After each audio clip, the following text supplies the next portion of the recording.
Hi, welcome to the Sifu Mimi Chan Show. Thanks for joining the conversation.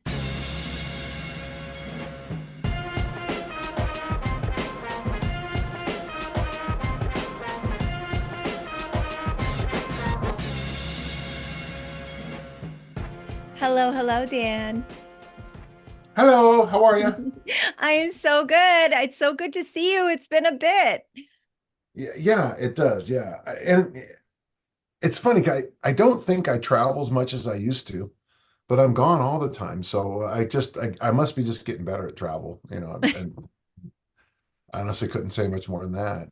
Yeah, I feel like our schedules have been a little bit, you're out or I'm out. And so Yeah. there's been a bit of back and forth, but it's lovely to see you now. And we're recording this like right after Christmas. So I hope your holidays are going well and you're getting some downtime and relaxation, maybe.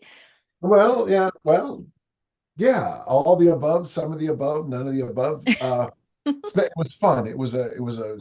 We had a rough Christmas last year, you Yeah, know, yeah, of and course. but this year, it was nice. It was kind of more like we used to do things. We played games, and uh, Kelly got herself a puppy, Oh, and she's also watching a puppy for a friend.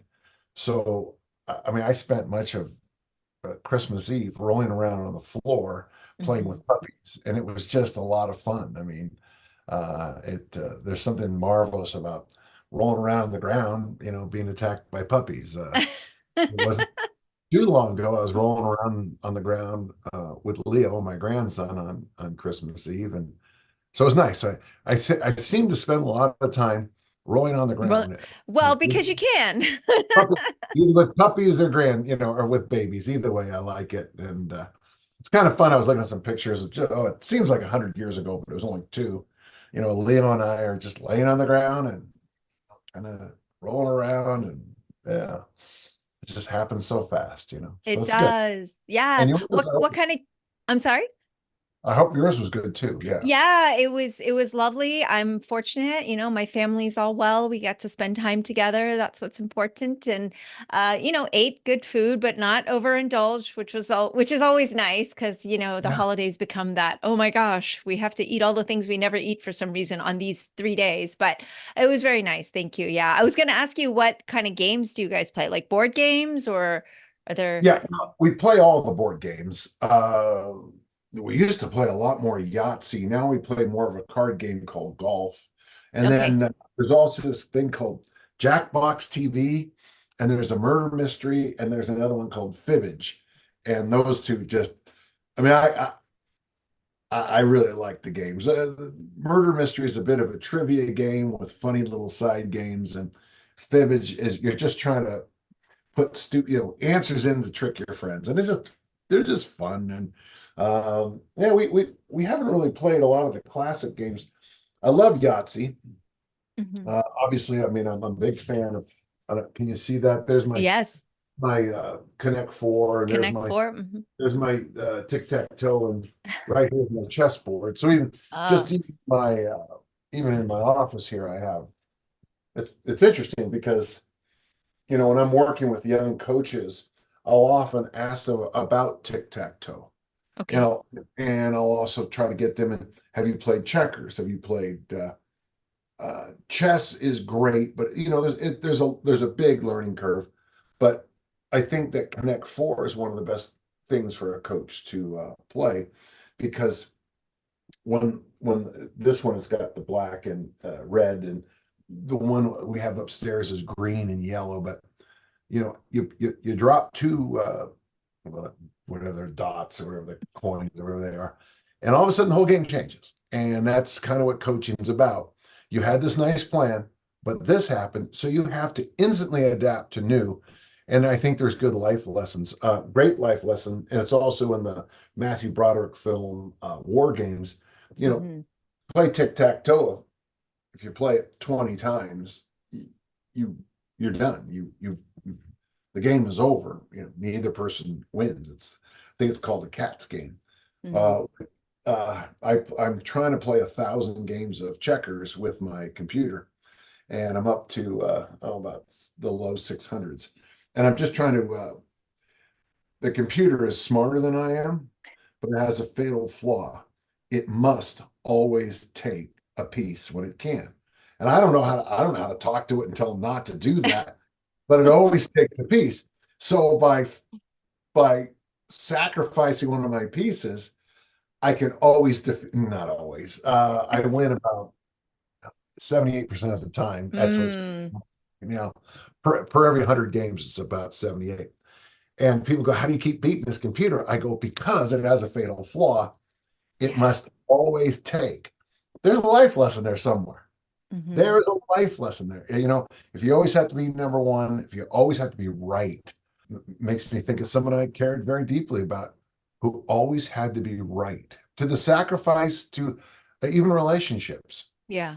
And sometimes just because yeah, you can be right about a lot of things and be wrong about what's really important. So yeah, Yeah. well, nice segue, but there's my coaching 101. Okay, I yeah. love it. No, and it's just so much fun when you mention the games like tic-tac-toe and Connect Four because those are actually games that I know. Whenever I talk to my students and they're telling me anything they're playing, I'm usually lost, completely lost. So I'm very excited to be able to understand what board games we're talking about. And I have to say, my favorite thing was like taking all the coins out, like when you slide the thing and then they all fall out. Yeah, yeah, when they all pop out. Yeah, we Yeah. have a little it's got this little red like little Like a knob. lever, yeah, you just slide it. It's very satisfying to me. Yeah, I enjoy that. I enjoy the clean slate, maybe. That's like telling about me. I just want to start over.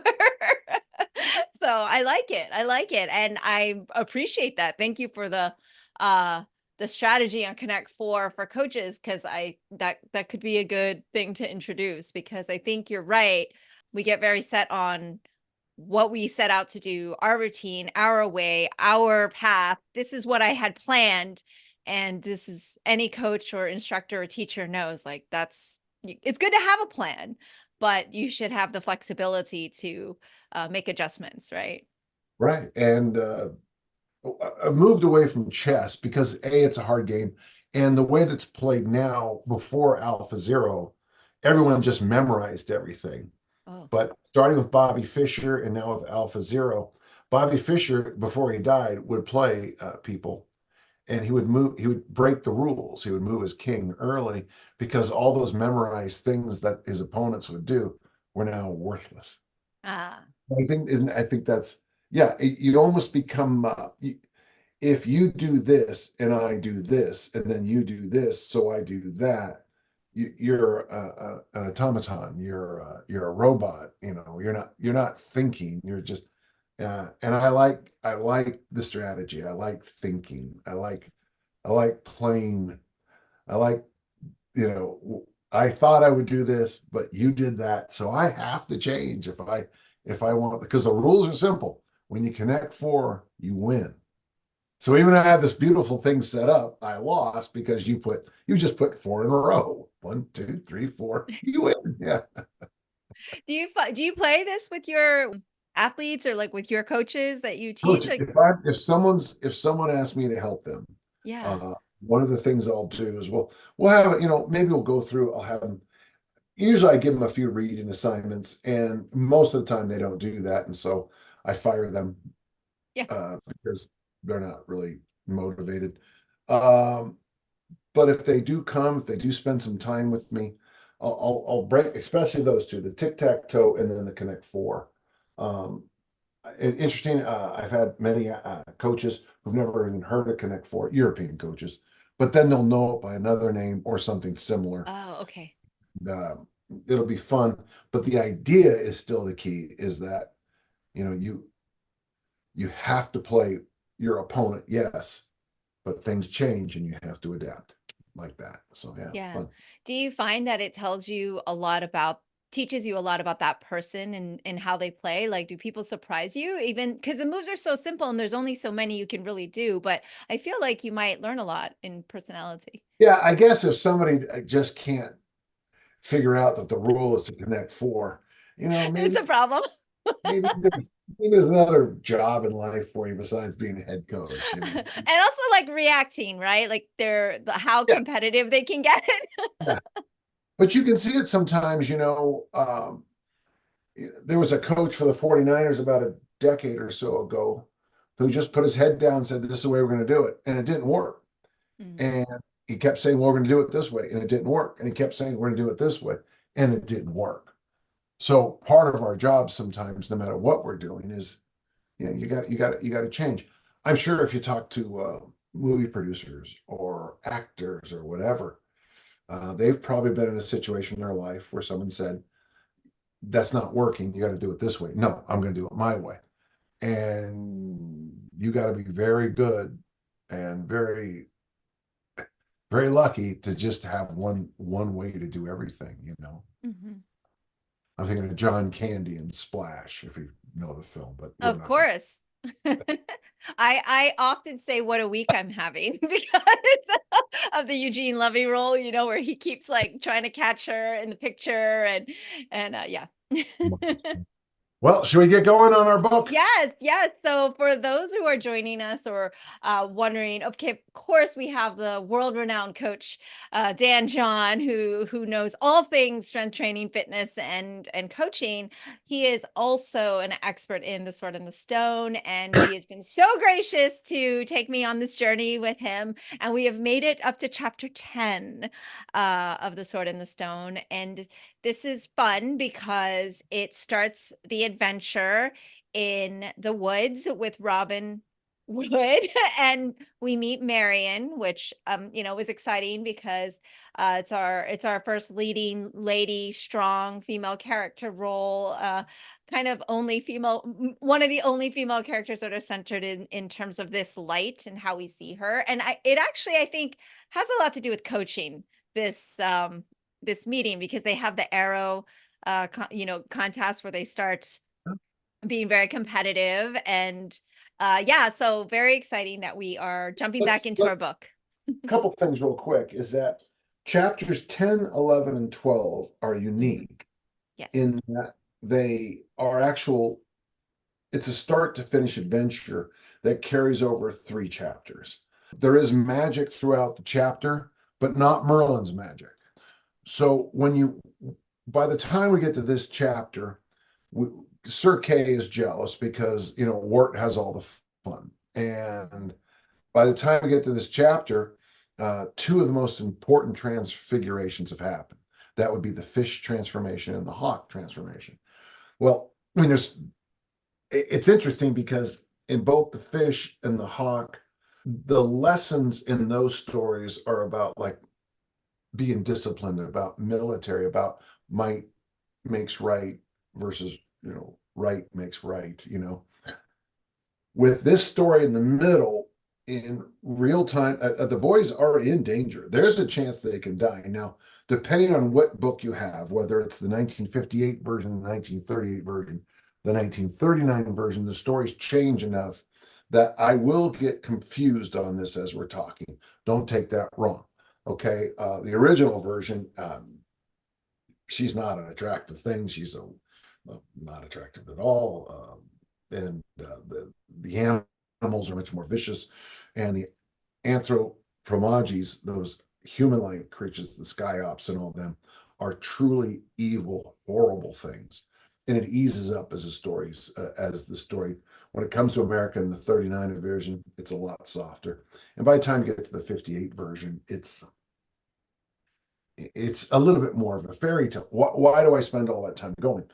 Because this story sits in the middle of the book. This story is, if you read stories like they call it chiasms, but I don't know what your teacher would have called it in school, but it's when you make a story like a mountain. So you have the beginning and the end sort of have parallels. Mhm. Uh, the second part of the book and the fourth part of the book, they'll actually have, if this is comparison, the 2 and 4, if you go 1, 2, 3, 4, 5, 2 and 4 tend to have some contrasts. So in the stories in the first part of the book with the hawk and the pike, the fish, it's a lot about power. Contrast that with the stories he gets from when he goes with his flight with Archimedes the owl, when he has the stone that they get there's a forest conversation, there's a stones conversation. And then, of course, there's the story that the badger is just written. So, but those last stories that they're not just transfigurations. They're also, well, he is transfigured, but they're also different, but they're about wisdom Mhm. and seeing the big picture. And so you see it. And then in the middle of the story are the chapters we're discussing now, the Robin Wood adventure. So in there we get everything. This is the it's not the climax of the story, but it's the key, the connecting link of the story. It's Mhm. the top of the mountain in the story. And it's one of the few stories that has three chapters. So Mhm. yeah. Yeah. And I really had to, when I first kind of went through this and went back through it, like this part, I feel like I had to, maybe because it starts off with Robin Wood and I have such a preconceived notion of Robin Hood. And so you're fighting it a little bit as an audience member. And we meet characters that are familiar, but then there's like a little twist that White does on it that's like different than I think if you were introduced to Robin Hood through a movie or something, right? Well, so take yourself back to when the book is written. Hmm. Errol Flynn's Robin Hood is Yeah. around. I think Bugs Bunny's Ooh. and Errol Flynn shows up in a cameo at the end of the Bugs Bunny one.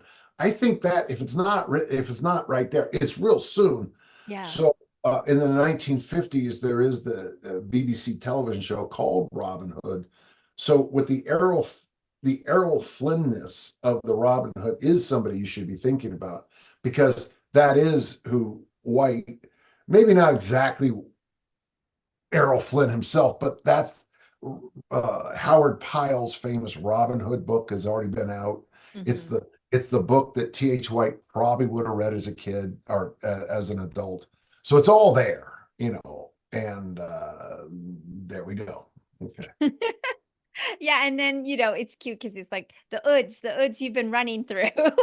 So Yeah, you can good. keep subbing the H and the W anyways. Uh, Yeah. but this is also kind of I think we should talk maybe about like the archery because there's a lot of parallels there, I think, in not just training, but it really kind of starts to show, I don't know, foreshadowing sort of, but like personality and how they interact with one another in their adventures and how Marion, I really like how she called Robin and the men babies because as a female instructor, I can kind of relate to that. And so I was curious as to, I know you've written so much when you did your dissection in the Wandering Weights and on this chapter, like you really break down so much of it. But yeah, let's jump in. Well, first off, this is our second archery started story. And this one's a little different, but remember when we first go meet Merlin, it's started because they shoot the arrow and something grabs it and flies away. Now, it is if you read the 38, 39 versions, it is by Madame Mim's. Is Cabin in the woods or whatever. Yeah, her house. Yeah. it's her house, and they end up Yeah. there. And so there's all of that, and that's going to show up again. But it also should take you, which is kind of a fun small thing. But if you go back to the very, very first chapter of the book, it says Monday, Wednesday, Friday, and then they took academic classes. Mhm. Uh, and then chapter two, in the afternoon, the program was Mondays and Fridays, tilting and horsemanship. So that's that large uh, chapter we've seen already where they tilt. Grummore Grummerson and King Pellinor tilt. Tuesdays is hawking. Well, uh, the hawking thing is, remember they lost the hawk in Yes. how we find Merlin and all that. Wednesdays is fencing. We don't necessarily have a story about fencing. Okay. And then Thursdays is archery. And so every Thursday is their archery day. Well, now we take what they learn on Thursday, and now we have a very, very real opportunity to learn more about it. Uh, there is some funny lines in there. Sir Kay is so confident about his archery abilities, but they're both good little marksmen, and they know what to do. And they warn that you should always, shoot high in battle because you might get somebody in the back rank. Uh, Mhm. and of course, Robin and Little John have a contest. I don't know how far you want to go yet in here, but there's obviously a lot to say about education in this particular chapter. Mhm. As as well educated as you'll notice that there's a reference to the boys and their educations, and they should be a little bit better. It's in the next chapter. In the version I have is well, it's in the next chapter, but very famously, Robin tells the battle plan to all of his captains. Mhm. Then he says the exact same words a second time to his captains.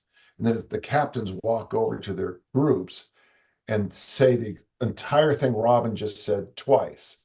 And that, of course, is the value of rote memory Yes. in a society that doesn't write. And you hear it, you memorize it. And if you don't mind, this is important to me. This is a more important lesson than it was when I was young. Yes. Uh, so you're an instructor, I'm an instructor. One of the mistakes we can make is, so if I ask you, and I write this in an article, so that's why it's fresh in my head. What movie won the first Academy Award? It wasn't called the Academy Award yet, but it was Best Picture. Well, everyone listening can Google it, and it's the movie Wings. So I said, "What's the first movie to win an Academy Award?" You Google it. The answer is Wings, and then you promptly forget it. So that's closed loop education. Did Abraham Lincoln write the Morrill Act, sign the Morrill Act, which gave us land grant colleges in 1862? The answer is true. So if you said true, you got it right. If you said false, you got it wrong. That's a closed loop question. Yeah. Well, the problem with that is this, is that land grant colleges include the Utah State University, where I went to school. Without Abraham Lincoln in the middle of the Civil War, great insight to worry about the education of this great nation. I don't know if there had been a Utah State. Mhm. So an open loop is where there's more to that thing than just 1862. So one of the things that I like about this chapter is when they're talking about education, now I'm sliding back to chapter 10, is that Little John and the guys, they're not anti-education, Mhm. but they're open loopers when it comes to education. It's real nice to know how that this is a bow and these are arrows and this is a quiver. That's great. But how you use it and how you utilize it and what you do in battle, that's a different set of learning skills. And I like that. So whenever I talk about this book, I always find myself scurrying back into my educational hat. But Well, of it course. it is a book on Book on education. education. Yes. Yes.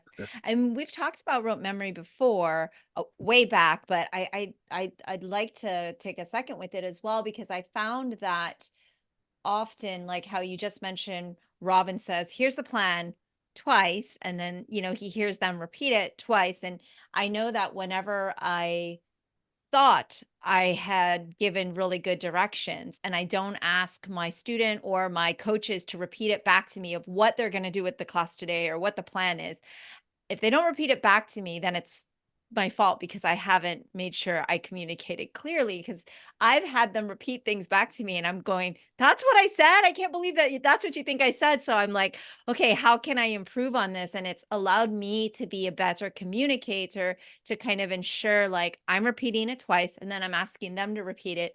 And it's kind of fascinating. I think if we all listen differently or maybe repeated things differently. So what you're saying is this because there is a high percentage of the time where it's they're maybe not even listening or I'm not explaining it right, whatever the case may be, but where it's not repeated back to me correctly. So I don't know how many people do that, like have people repeat things back, but I feel like a lot could be solved and avoided if we ensured that that type of communication was more common. it's very good. I'm a member of this thing called the Guardian Academy. That's that thing right there. Okay. Yeah. And one of the things that one of the phrases we use is tap, tap, tap. And Okay. tap, tap, tap comes from a Stanford study. The idea is you tap out a song and Oh, yeah. the chance, and then before I tap out the song, I'm asked, what are the chances that Mimi's going to pick up on this? And I say, oh, I'm pretty sure she will. Usually people are convinced that 50% of the time you're going to figure out the song. So tap, tap, tap, tap, tap, tap, tap, tap, tap, tap, tap. That's one horse open sleigh. Now, there's no way. I mean, if I had to tap that, the chances Yeah. of the song are between 3 and 5%. But my certainty that you will know what I'm trying to tap is at 50%. Mm. After you do it a few times, instead of it dropping, actually my certainty goes up over time. Wow. Okay. But I'm 45% wrong at my best. Yeah. 40, and then now I'm 65% wrong. And yet I'm still convinced that you understood what I was trying to do. Yeah. So when we used to coach football, we realized something interesting. You could only send in 3 pieces of information with the player. If I said, okay, here's what we're going to do. I write 56 blast, go on a long count. Okay. Oh, and move Mimi from right tight end to left tight end. Guy runs out in the huddle and goes, uh, Mimi goes to left tight end. Well, what's the play? Because in under stress, people can handle 3 data points. When you get Ah. the fourth, they remember the fourth and drop the first 3. So this is actually kind of a brilliant system uh, that everyone knows the plan in its entirety up front. Of course, just because everyone now knows the plan, I'm pretty sure that certainty has issues too. But that's not for our concept here. We're in chapter 10, not chapter 11. So, uh, but yeah, I think this is another one of those great chapters about learning. Hmm. Uh, that yeah, okay. I was about to jump into Mr. Twitey, but we'll hold that. That's a story coming up in a while, but we'll hold Okay. that. Yeah. Well, because we have kind of that dynamic. Well, I was wondering if you could maybe explain this to me. It's where he's talking about if you've ever attempted to lift 100 weight upwards from the ground with all of your stature to help you, you will be able to appreciate the steady force which the two greatest English archers were able to exert, not upwards but horizontally. Like, I don't know. Hmm. To be able to pull. Pull it. Now, these are not compound bows. These are traditional long bows. Okay. So that if it has, so if you have a long bow that's your height, like mine would be 6 foot. So I'd have a 6 foot U bow, YEW. And for me to pull that, let's say it's 90 pounds, but I'd have to pull it this way, hold it, and then release. Okay. With the compound bows we have today, I mean, of course, the laughable how much more if you've shot a modern bow, I mean, it the modern bow still has battle applications in this day and age because it's a Yeah. silent killer, and some of these bows can go a long, long ways. The arrows, I should say, not the bows. So yeah, so it's a great little chapter. Uh, I do want to say from a personal note, unless you have any questions, I would like to say one interesting small thing. Please. Uh, yeah, okay, I got to get to the picture. Oh, I have Dennis Nolan's book in front of me now. Yes. Darn it. Me too. Do you? Okay. Yeah. Then I can actually. So if you got the plate that's on page 161, that plate, that's who we're dealing with in this particular book. Oh. Uh, so those are the anthropomorgi, okay? Hmm. And they're bad. They are bad people. They're not Yeah, good people. they're definitely look not so good. Looks kind of like Uh, Gollum. yeah, well, that's actually not, but yeah, that's pretty good. Um, After the ring did its evil, right? yeah. Okay. And now an interesting thing. is if you go to page 144, Hmm. and that's when they return. Now, I don't want to ruin the story, but folks, young Arthur, young King Arthur, he's going to break his collarbone in the story. So you got that picture there? Hmm. Okay, yeah, not bad. Let me show you something cool. Okay, ready? Yeah. So that is the original drawing Oh, by the yeah. artist. I bought that. Yes. Awesome. Love Yeah, it. yeah. And in fact, I'm in the market for buying some of the plates from the book, Dennis Nolan's book. But they Okay. want, I mean, the amount they want is just, it's not, it's not a good price. Mm. Even though I'm a collector of things, it's just because someone has something doesn't mean I should pay that price. Right, right, right, right. It's gotta be But reasonable. I don't think Mr. Nolan is still with us because I've reached Mm. out to a number of times in the last few years, Oh, okay. and he did get back to me almost immediately every time, but recently not so much. But Oh. I'll still chase him down because, or at least his heirs, because I'd like to get that whole. I'll buy everything in that book because it's Of course you will. Yeah, see, this is the only book I own that has, like, things in it and notes. You make me feel like such a good student, but I'm still learning to be a good student, so I'm not quite there yet, but you're helping with it. yeah. Yeah. So that's it's a yeah, the plates don't exactly fit in the book where they should be. Those two probably should have been swapped, Mm. but And in that the anthropomorphy, it showed them, like, poisoning the arrows. Is that what that was? oh yeah, they're horrible people, and it get it's I think it disappears by the American version. It's Mhm. clearly not in the Sword and the Stone in the 1958 version. They've gotten rid of it to a single Warren or a single Griffin, where in the version we have, it is a fight to the death. And Mhm. Kay, by the way, saves Arthur's life. Uh, oh, I ruined the story for everybody. Okay. It's okay. My presumption is that everyone that's following us with this are fans as well. So yeah, so obviously on education, it's interesting because like you said, they learned their arrow skill and now they're having the application test. And it kind of goes back to what you were just even saying, like under pressure, how do you perform is different than when you're practicing or in a learning environment. It's completely different. And I think for the boys, they're Kay's always wanting to show off, right? But I think there's this pressure because of the environment they're in. It's his adventure, right? This Mhm. is Kay's adventure.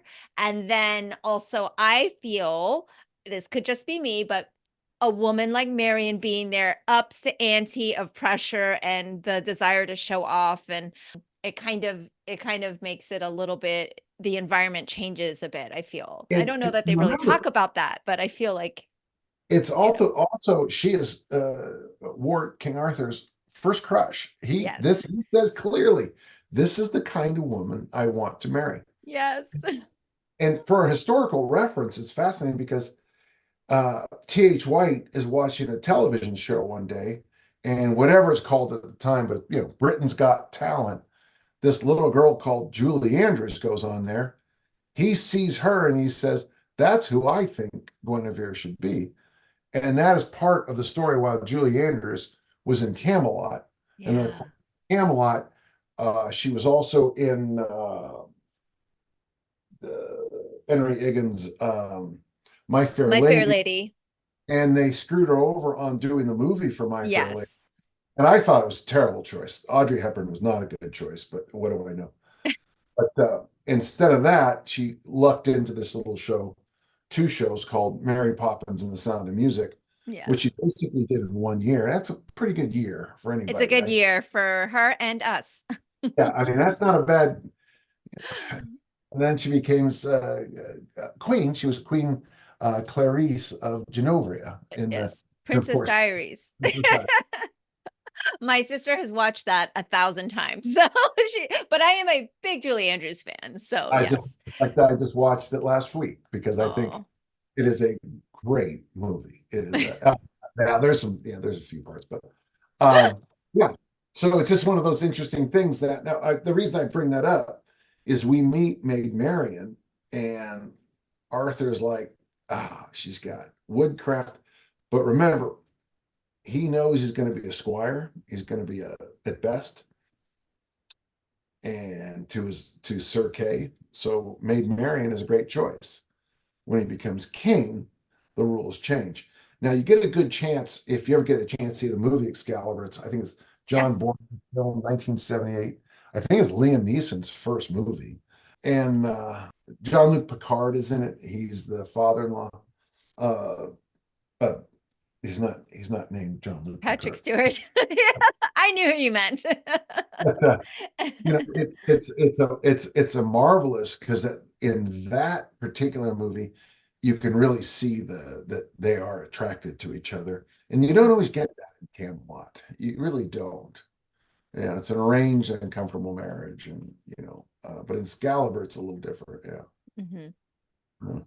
So it's just an idea that when you sit back and you look at the entire, well, like the five books, if you include the Book of Merlin, Hmm. uh, the arc of who Arthur loves is interesting because uh, in one of the later books, it's very obvious that, and it's even said that Arthur loves Guinevere and Sir Lancelot more than anybody else in the world, and of course they're whatever happened, and that destroyed the entire kingdom. Yeah. Yes, I think I'd shared with you many times how crushing those other books were for me, and I had wish I could unread them. I was like, "Well, this is not an upper." Like, I think I should have just stopped at the sword and Sure. the And every time stone. Lancelot turns things around, it gets worse. Yeah, I mean, it was really sad. But okay, so because in this chapter we've got um like I said, Marion is saying, "You guys are being babies." Robin throws down his bow and sat cross-legged on the ground. Dryad made Marion to sit beside him, and his face was puzzled. And they start talking about Morgan the Fay Yes. and fairies, or they all call him Morgan the Fay something different, right? Yeah, because um and you'll see that same exact thing show up in the Harry Potter books. You don't say Voldemort. Right. Yeah, so that is a strong tradition. The Irish have it for sure.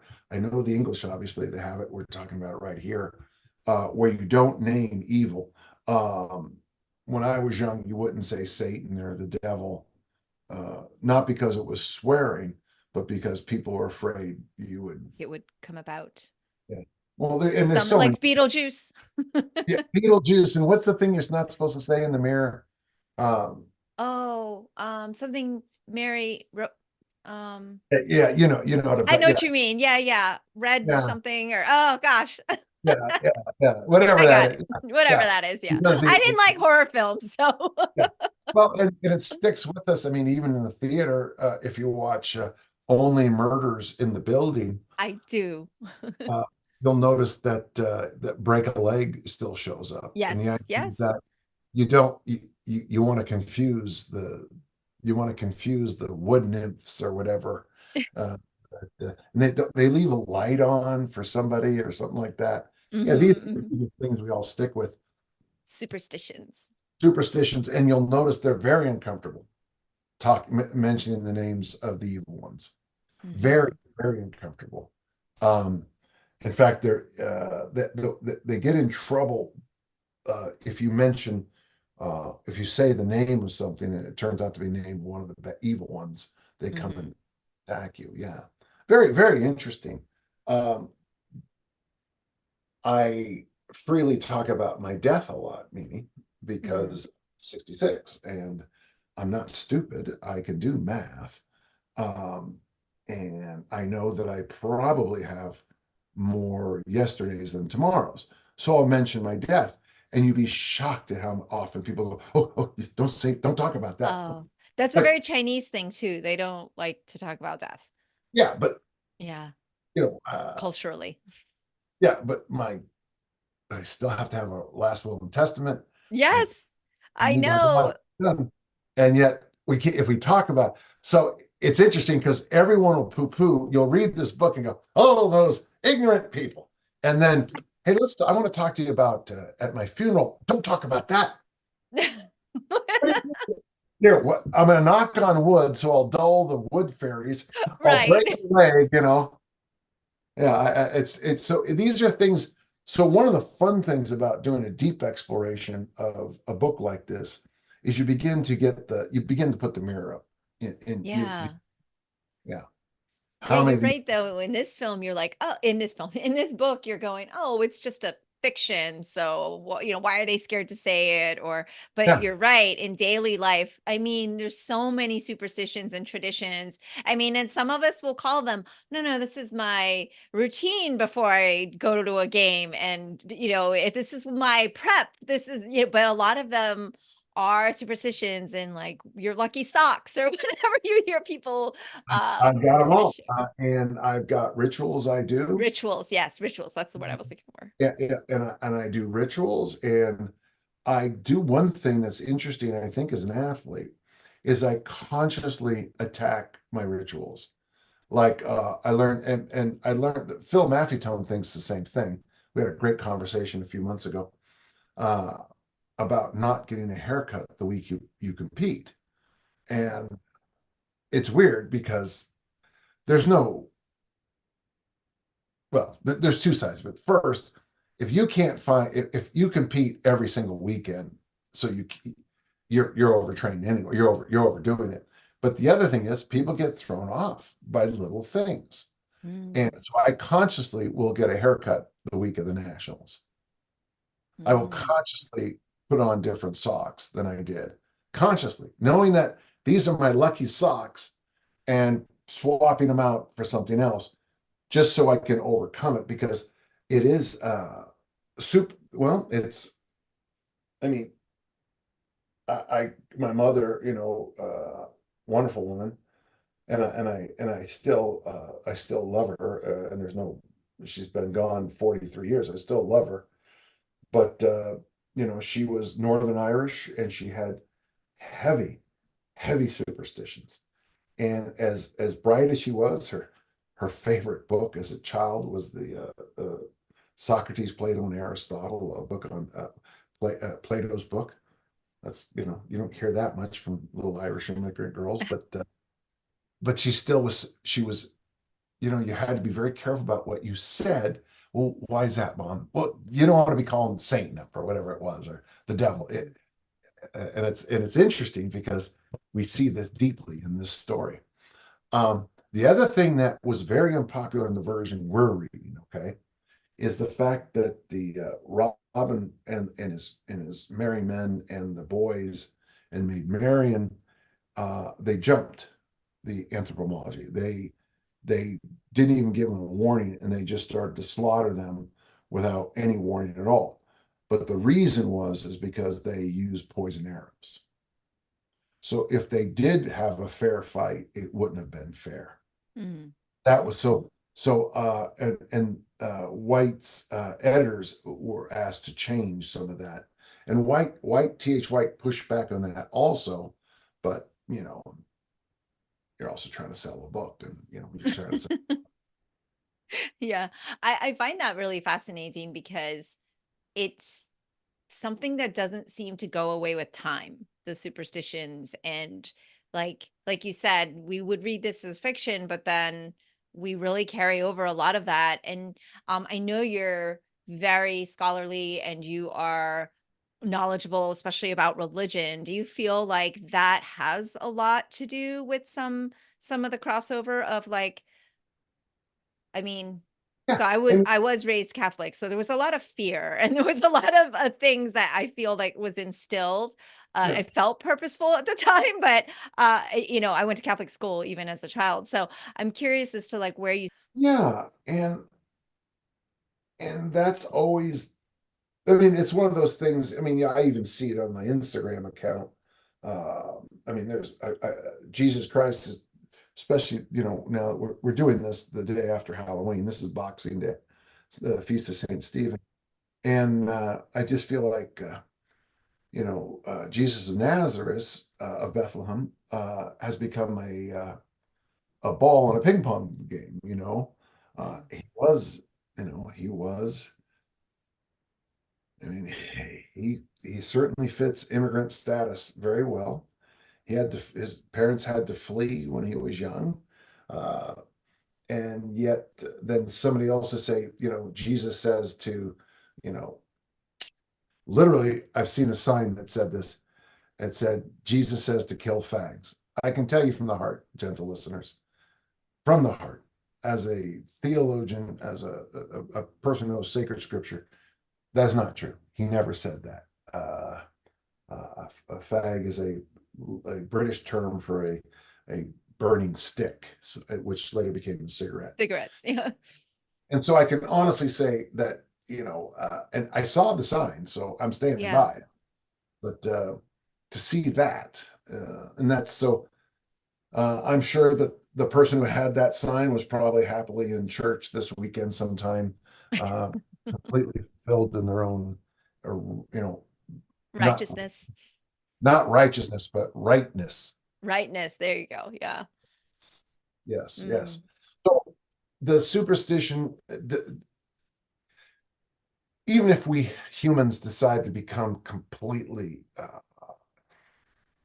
to slide over to agnostic and then to slide over to the entire human race into atheism, people would still be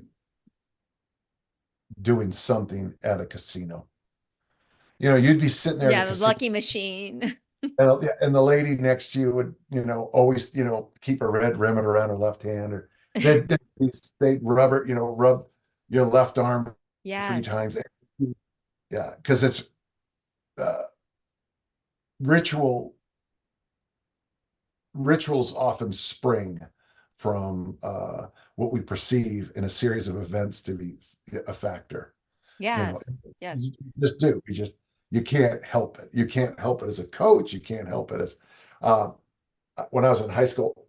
Before games, I sat in a chair, and the manager came over, real nice guy, and he would. I had a issue with my nose bleeding in games all the time. Not bleeding in this way, but bleeding this way because of all the breaks. It would Oh. bleed. And so I used to put athletic tape on it as a band-aid. And then I had my buddy would sit next to me here, my other buddy would sit next to me here, and we never lost a game when we sat in the exact same places. I had my nose taped about 20 minutes before we went on the field. And then we went to that big county championship game, and we didn't sit in the same places, and I didn't get the tape on my nose, and we lost. Why did we lose? Because I didn't have tape on my nose. Not because we fumbled, bumbled, and stumbled and threw Right. interceptions. Right. No, it's because I didn't get tape on my nose. Yeah. And I think there it is too. We don't want to hold ourselves to blame or accountable for some of the things that we don't want to see maybe the truth too. It's easier sometimes to say, oh, it was because this. I mean, I'm again also guilty. Like when I was a competitor, I'd have to retie my shoes like right before I performed or right before I competed. And it was like, if I didn't retie my shoes, I swore it was going to be a problem. But it was Okay, also practical because I wanted to make sure my shoes were tied. exactly. It's And my which is OCD. why I consciously, with my athletes and myself, break those rituals. Hmm. And it's not because I'm trying to break their belief in God or superpower or whatever.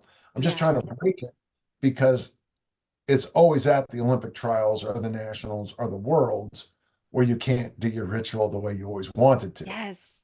And so, yeah. So, you're going to win some local crap meet with all your rituals, but at the next level, you're not going to be able to do some of those things because of this, some places they march you out into the stadium.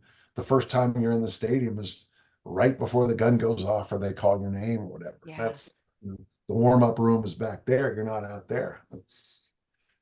In weightlifting meets, you're not allowed on the platform until they call your name. And the confines of the back, the loud warm-up room, it's the warm-up room is loud. There's a lot of noise, there's a lot of bustle. You can miss a lift and just shake it off.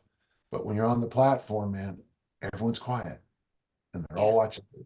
So you better have a different set of rituals for the bigger meets than you do for the low. That's you doing the Connect Four at your athletes. Well, but also we don't really want to give power to those rituals so much as like ourselves, just kind of knowing like we are able to accomplish it, not because I tied my shoes or because I listened to this song right Oh, before. keep it right.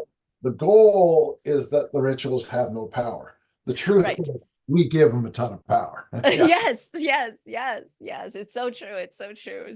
So clearly, in back into the sword and stone, like they're all in the belief that we don't say these things, and this is how it is. And does that have to also do with the time period? Because obviously, quote unquote, in the different times and stuff, there was a lot more superstition before more science and things like that, right?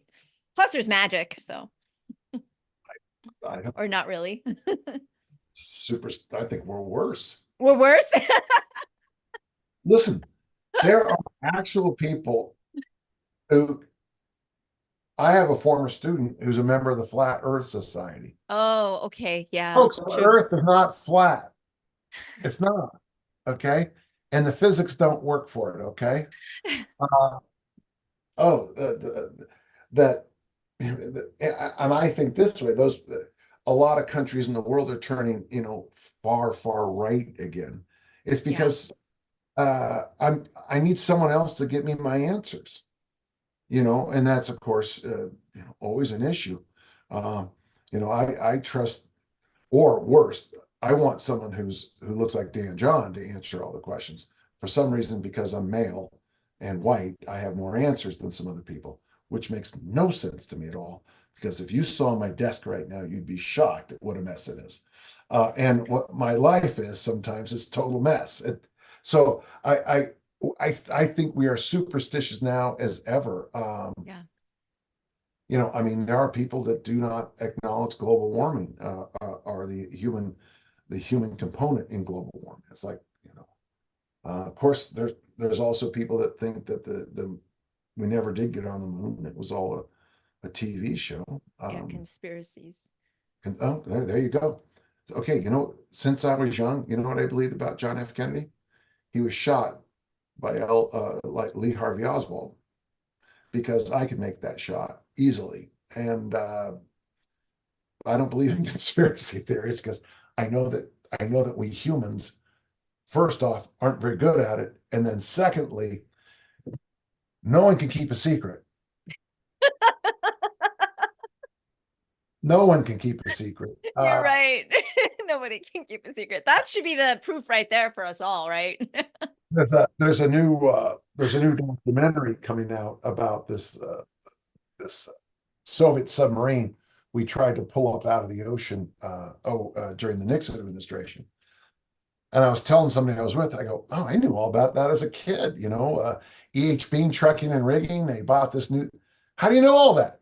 Because no one could keep a secret. Everybody knew we were going after that sub. And I was only, what, 16, 15, 14, and 13, So we just don't keep secrets, Yeah. Whenever I found out that a secret was hidden for a while and finally came out, I am absolutely amazed. Um, like it was called the Ultra Secret when I was younger. Now it's called the Enigma. That movie with Benedict Cumberbatch about that machine that could read the Nazi Is that messages. the imitation game? Imitation Game. That is one of the few times I could ever remember a secret surviving, and it was 30 years. Yeah. Just amazing. Yes, it's true. Ah, you know, yeah. So, oh, I don't know how we got on these tangents. Sorry. Oh, because no, I love tangents, but it is true. Actually, you're 100% right as usual, right? We are probably worse because now we have proof of things and then we refuse to believe them anyway, even though we have solid proof. But it is fun to kind of compare ourselves to some of the characters in the book and what they're going through. And when we think something is so far fetched, but we kind of narrow the lens and it's like, actually, this is very relevant. Well, That's I used to tell my students, we were talking about the medieval period, and students very often think that the people in the Middle Ages were like stupid or dumb or something. Like no, they had different information that you have. right. For example, if we would have taken a 15-year-old girl in the Middle Ages and stick her in a forest she would probably, she might not thrive, but she would survive. In Right. fact, probably pretty well. She would have the skills and the crafts to be okay. Hmm. If I took a 15-year-old Catholic schoolgirl from were you in New York and Catholic schools or Florida? Oh, Florida. Okay, the little Catholics, little Mimi, her sophomore year in high school and stuck her in the middle of the Everglades. I mean, how long would you have survived? I don't do well in nature in general, so that's okay. So My you, father would be fine. Me, not so much. you know how to make 20 different dishes, but you Yes. don't know how to do the food for those. Yeah. So Yeah, I can't. different. I don't even know how to use a flint. I Yeah. No, it's true. I think there's something to be said for us losing a lot of skills that we rely on technology and things that have come very easily to us. And when those are taken away, it allows us to kind of take a moment to have some appreciation for how far we've come, but also what's come before us. So you bring us back to what I said earlier about open and closed loop education. Yeah. If all your education is closed loop, it's real hard when things change. Oh, my dog's here to visit. Hi, dog. Hey, serious? Here, let me say hi. Serious, say hi. Serious, like Sirius Black. Serious Black, yeah. I didn't think he'd make it through this Christmas, but he's still with us, so Oh, feeling okay. He misses daddy. nice. Yeah. Of course. And I know we have to wrap up soon because we're already at the hour, but do you feel like most education now is closed loop in Ever school? since the Bush administration came up with this idea that no child left behind and we'll give tests, if you're assessing students purely on a test, there's value to it, but it's a closed loop. Uh, and what you'll notice that before that, education, I think, was moving into a great direction, where you had to kind of show your knowledge. In fact, the Guardian Academy, live to learn. I end every podcast, I end every Wandering Weights. Let's all keep on lifting and learning. Uh, the problem with the closed loop method, getting the answer right on a test, is that and I'm sure in the martial arts traditions you probably use both still, right? You probably, when someone moves up from belt to belt to belt, there are some closed loops they need to do, right? Is it true? Show us this, show us that, correct? Yeah. But I guarantee there's also an open one where you might have, I don't know, 5 people attack the person at once, or I don't, I'm just, I don't know. Yes. Yeah, no, 100%. It's actually I think a little bit more for us and how we do and structure our learning. It's a lot more based on like them really showing us what they've learned through the last several months and what it's taught them about themselves. And also like how the proficiency of the actual move is less important to me than what they've learned, if that makes sense. So, and as a track and field coach, every time my athletes go to a track meet, the loop opens again. Now they know that we're going to do stretch 1, 2, 3. We're going to do kick and pick. We're going to get a good orbit. We're going to drive we're going to do these. Here are the 20 things I've taught you in the last year. And now, that's how you can never understand announcers at track meets. So it's, we do that. It's like the Charlie Brown teacher. What? You're up. Oh, okay. Up in the ring, and it's raining, it's snowing, the wind's coming from the wrong way. You didn't get a good night's sleep. The loop popped open, and it keeps opening. And your job is to answer the question that day. And to me, that's what education's all about. Obviously you need both, but then the application to real life is what it's really truly all about. Yeah. Thank you for that. Gosh, I have more questions for you, but you just summed everything up so nicely, and I feel like that's how we should kind of end this. And you have promised to stay alive to continue through this book with me. That was your original promise. So I'm sure we will talk again very soon. Yeah, I hope. I like it. In fact, so this particular chapter is the chapters, these three, is as you're reading them, if you can kind of get yourself as these are the capstone chapters. Something happens in these three chapters that changes Kay, that changes Wart, that changes even Merlin. They all change after these three. Now, what happens to Ward is interesting. He gets that wonderful thing that helps learning so much. It gets broken. All And then right. Sir K gets rewarded. So it'll be kind of interesting. Yeah. Yes, I love it. Well, I appreciate you greatly. Thank you so much for taking Thank time you. I with me love it. as Yeah. always. So much fun. So everyone keep reading The Sword in the Stone and feel free to send questions as well. But in the meantime, Coach Dan John, everybody. Thanks so much. Thank you. And we'll talk sooner than later. Okay. Don't Yes, wait. Okay. absolutely. That's all for today's episode. Thanks for listening to the Sifu Mimi Chan Show. Please subscribe and rate my podcast on your platform of choice and leave a review. You can become a patron of the show at patreon.com/SifuMimiChan to help keep this podcast going. Follow me and interact on social media at Sifu Mimi Chan on Instagram or Facebook.